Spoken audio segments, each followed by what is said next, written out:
Buenas. En el día de hoy, pues me interesa, sobre todo, pues entrar en las explicaciones relacionadas al proyecto.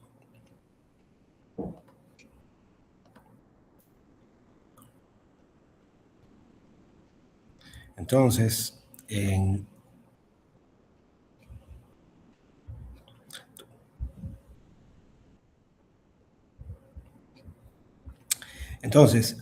como se ve en la pantalla, es un archivo que está en la plataforma que pueden bajar.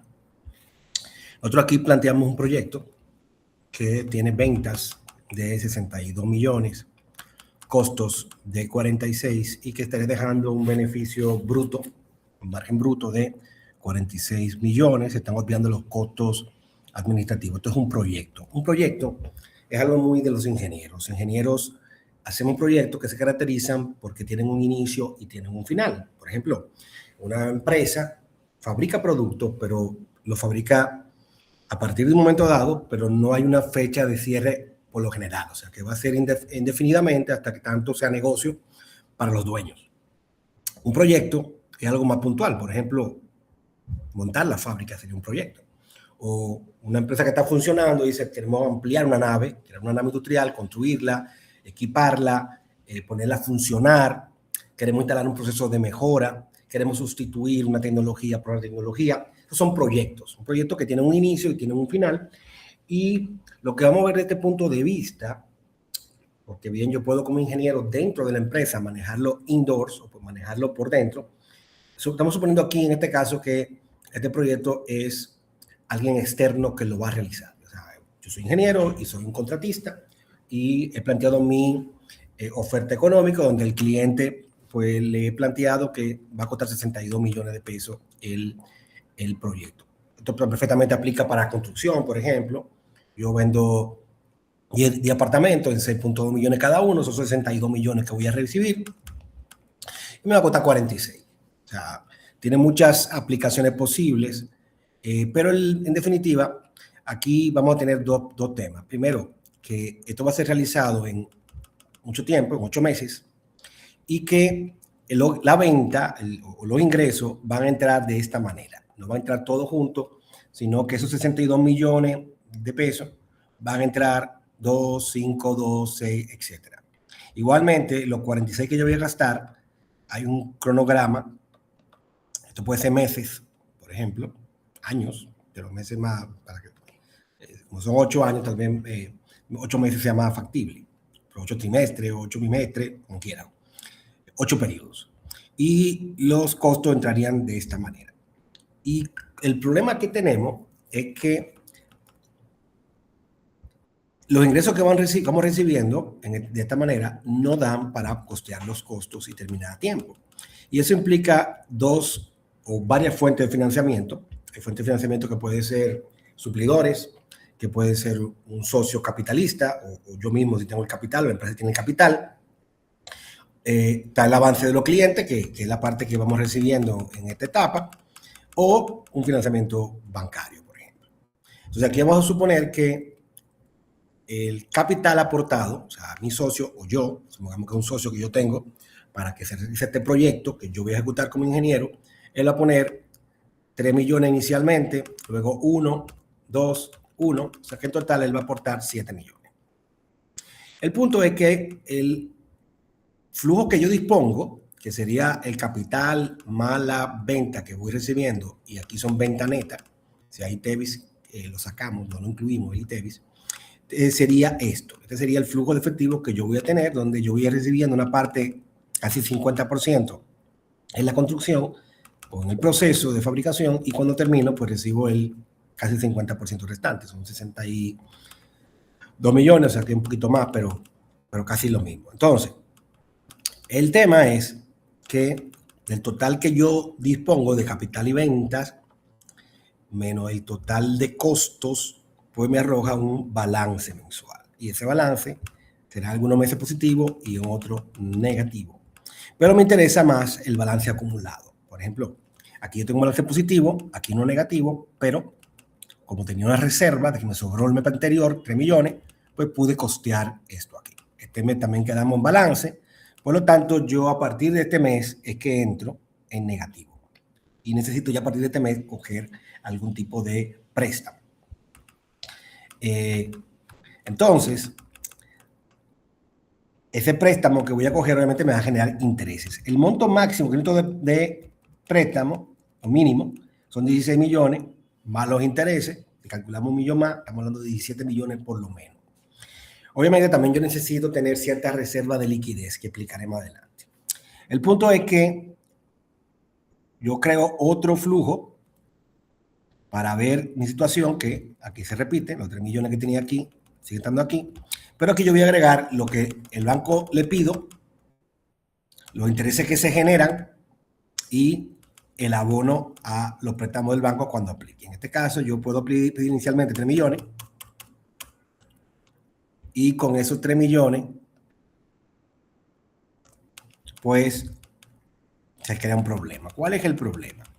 El problema es que esos 3 millones que yo le cogí al banco, el banco me va a cobrar interés. Si suponemos 14% de interés, que es 0.14%, y yo lo divido entre 12, suponiendo que es la tasa nominal, pues tendríamos que el interés sería igual a el 1.17 por los 3 millones. 35 millones. 35 mil se generan de intereses, por lo tanto yo tengo que pedir por lo menos 3 millones 50. Sin embargo, el próximo mes también tengo un desfase y voy a tener desfase. No es, o sea, más que yo pedir todos los meses un desembolso, muchas veces se prefiere yo pedir un monto más alto inicialmente para tener incluso reserva de liquidez, porque yo no quiero quedar solamente en cero. Yo no quiero sencillamente aquí poner 3 millones 100.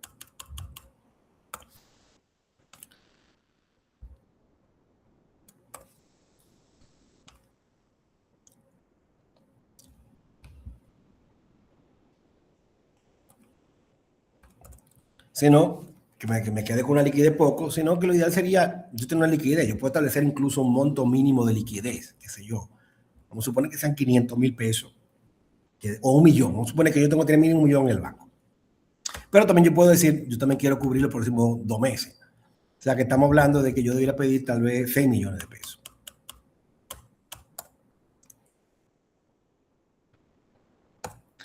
Con esos 11 millones de pesos me queda 2.900.000 de reserva, pagué 70.000 de intereses, hay un impacto en intereses, pero tengo la liquidez.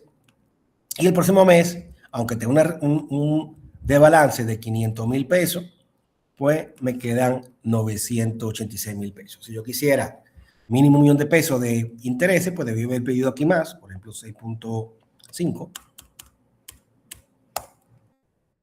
Y aquí me quedo con 1.3, que logro la meta que tengo. Finalmente aquí, en el siguiente mes, vuelvo a tener un desbalance y me doy cuenta que voy a necesitar algunos 10 millones. O sea, que yo pudiera pedir, por ejemplo, 10 millones.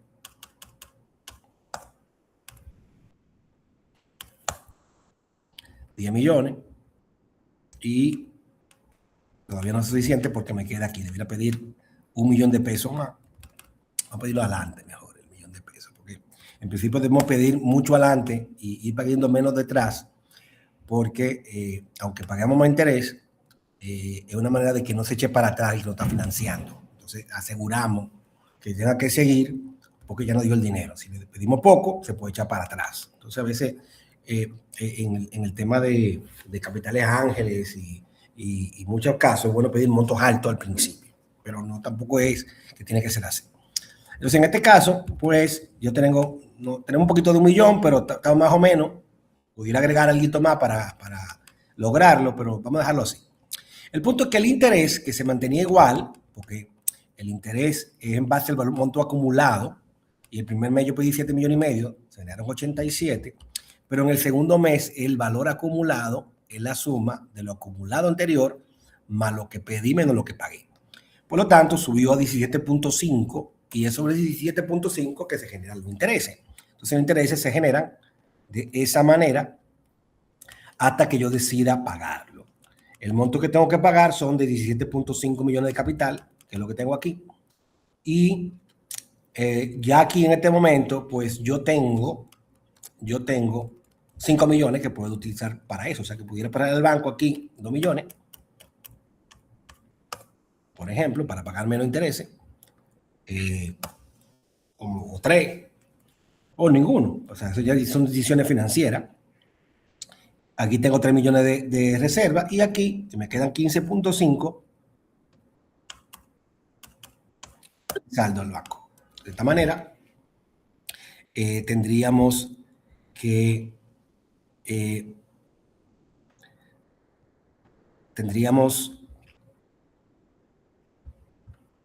ya el pago al banco. Y aquí la sumatoria de esto, pues me daría los intereses que hay que pagar.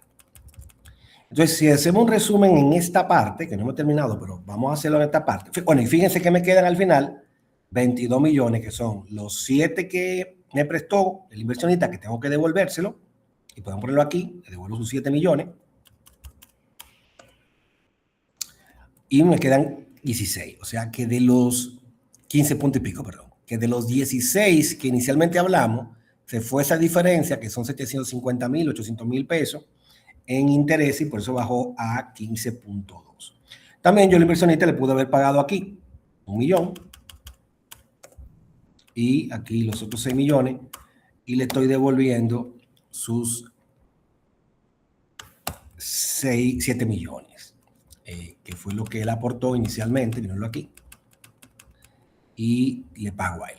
Todavía viene otra parte, pero vamos primero a esta parte a discutir. Entonces, la sumatoria de todo esto que está aquí es los intereses a pagar. Yo, en definitiva, al banco le pedí 17.5, no todo el tiempo, pero en un momento dado, y la sumatoria de los intereses fue lo que le pagué al banco. Este documento sirve para el banco, para que vea que le puedo pagar, y el banco me lo va a pedir para darme este tipo de financiamiento cuando son muy altos. Y la tasa promedio mensual, que es la que tenemos allá arriba, que va a ser un 14% anual. En resumen, el nuevo resumen del proyecto sería la venta, el costo de venta, los beneficios antes de los intereses que calculamos, y este valor coincide con los 15.2 que nos están quedando al final después de devolver al inversionista su parte. En esta parte los impuestos no hay que ponerlo porque al banco, y esta parte está enfocada en el banco, lo que le interesa es que tú le puedas pagar. Y obviamente los fondos que ellos aplican es antes de impuestos. Si hay pérdida o si hay poco beneficio, los impuestos se pagan sobre eso. El impuesto no es un costo. Y sencillamente aquí estamos diciendo que, y antes de pagarle a ellos. Entonces, lo que estamos diciendo aquí es que de esos 15 millones que me quedaron, después de pagarle a ellos, se me van a quedar al final 30 y aquí son como 18.2 más esos 15, estamos hablando que quedan al final 30 y pico de millones, donde yo le doy la mitad a ellos y me quedo con la mitad yo. Incluso ellos no lo ven así, ven que yo ese capital todavía no me lo he pagado. O sea, yo le enseño esto a ellos antes de que vean el capital que ha pagado, y en definitiva van a ver que yo tengo 34, 35, 40 millones y le pago a ellos sus 17 más 0.5 más de interés. Entonces, el banco ve que realmente hay bastante seguridad, me va a pedir contrato, tal vez del proyecto, muy probablemente, pero ve que hay seguridad y por lo tanto el banco puede estar, aceptar financiarme el proyecto.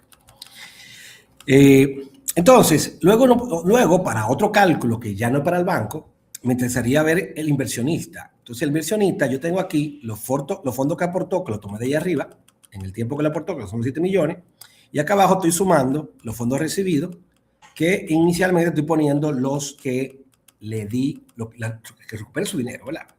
Obviamente, a él tiene que darle un beneficio. Yo, por ejemplo, suponiendo que no sea yo mismo, sino que es otra persona, yo pude haber negociado con él que una parte de los beneficios son de él. Puede ser un monto fijo, puede ser todo, y yo recibí un sueldo, o sea, que todo depende de cómo fue el acuerdo, y si yo soy socio o no soy socio, etc. Supongamos aquí que yo, pues la mitad se lo doy a él. Obviamente aquí tendría un problema porque este valor tendría que dividirlo entre 2. Si lo pongo arriba me va a dar recursivo. Y yo lo doy en copiar, pero no la fórmula, sino copiar el valor. Pegado especial. Y yo a él le estoy dando la mitad del beneficio porque necesitaba ese dinero de él para hacer el proyecto, pero nuevamente ese monto es un monto que ambos acuerdan, no es un monto que esté predeterminado, ¿verdad? Entonces, en función de eso, y cada cosa que se va haciendo aquí hay un comentario sobre eso, en función de eso yo puedo preparar la tabla donde está ese valor, aquí estoy sumando a los 7 millones lo que le doy, o sea que él metió 7 y recibe 14. A partir de eso yo genero un flujo de efectivo, que es el que va a recibir, donde él va pagando negativo y al final recibe positivo, y yo puedo calcular con la función del TIR,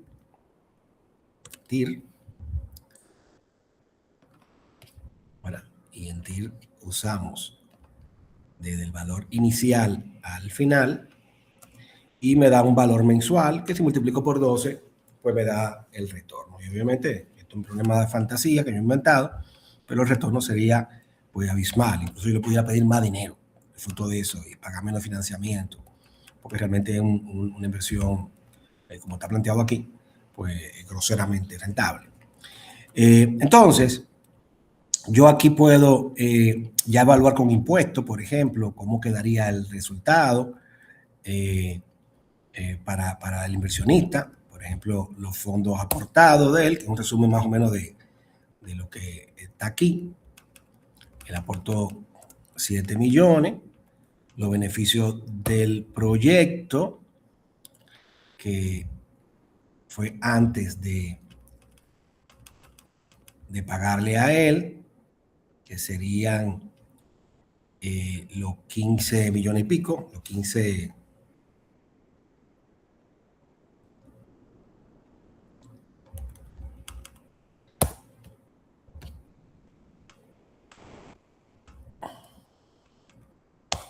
los 15 millones, aquí podemos calcular los impuestos, por ejemplo, 0.27 por esto.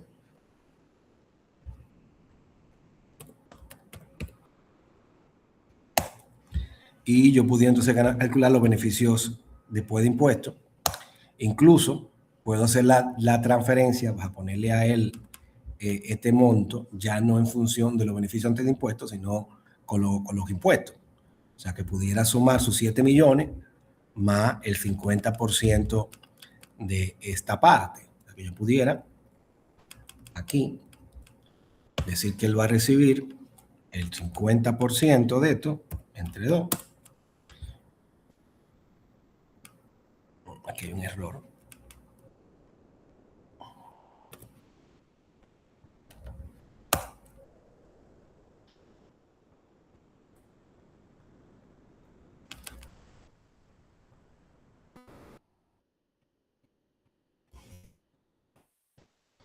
Y él va a recibir entonces el 50 eso, que es el 50%, o el monto que sea, yo puedo poner un porcentaje ahí, más su capital, ¿verdad? Yo aquí puedo poner un porcentaje y poner porcentaje beneficio inversionista. Puedo decir que ese porcentaje es un 50% y digo que esto va a ser igual a el monto que dejó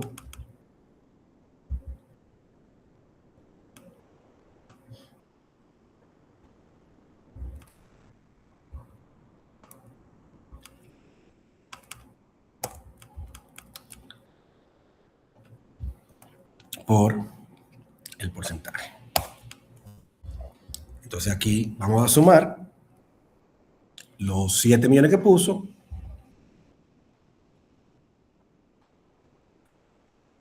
los 5 millones que le estoy dando de beneficio, más los 7 que él puso, y entonces a partir de ahí se crea un nuevo flujo efectivo y obviamente la tasa pues baja. O sea que, ¿por qué lo hice primero sin impuestos y después con impuestos? Muchas veces uno hace tu análisis sin impuestos, aunque lo correcto es considerar el tema impositivo. O sea que sería más preciso, mejor, de la manera que está aquí planteado.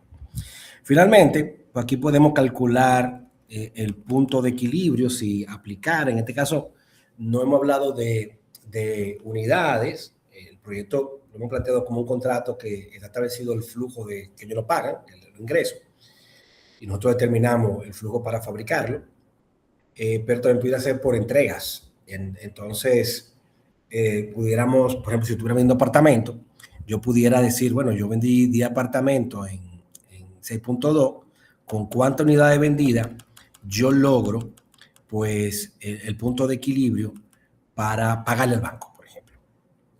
O sea, si el banco tiene temor de que yo pudiera no vender todos los apartamentos, yo puedo determinar con el punto de equilibrio, por ejemplo, cuántas unidades yo necesito cobrar para pagar los costos y pagarle al banco, y esas unidades que queden por venderse, pues serían la devolución de los fondos del capitalista y el beneficio de nosotros.